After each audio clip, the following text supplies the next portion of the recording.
La nova gran tendència cinematogràfica actual no prové ni de l'exòtic Orient ni de Llatinoamèrica, sinó d'un humil país amb una jove democràcia que comença a superar les ferides del passat.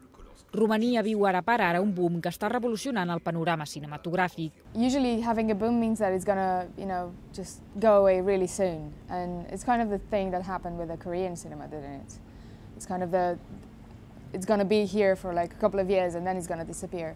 I just hope it's gonna stay constant, that we're gonna have, at least a couple of good films every year, just to have things to show and just to kind of make a point, because otherwise if we're just going to be a fashion, then I'm not sure what's the gain in that,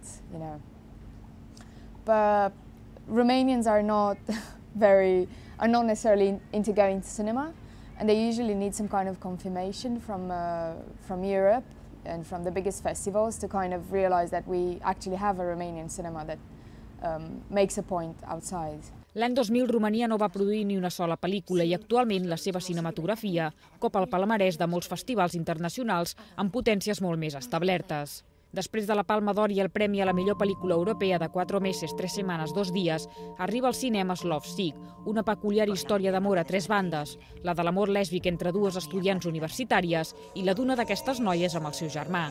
Tot i que no es tracta d'una pel·lícula radical, Love Sick trenca tabús i parla sense complexos del lesbianisme i l'incest sense caure en el morbo, retratant amb sensibilitat l'atracció d'aquest trio en un to amable i delicat. The subject was not considered to be provocative, was not considered to be aggressive, because the film is not an aggressive film. And it's not a manifesto of any kind, It's not a manifesto for lesbian love or for incest.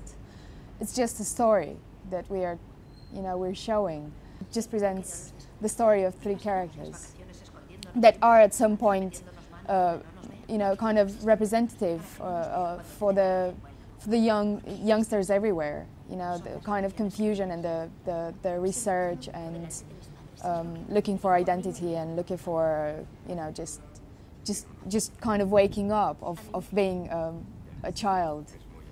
And that's what the film is really about. It was not meant to shock anyone. Love Sick, òpera prima del director Tudor Giurgiu, va ser al seu país d'origen tot un èxit de taquilla. Tenint en compte que Romania té la quota més baixa de sales de cine de tota Europa, això encara té més mèrit.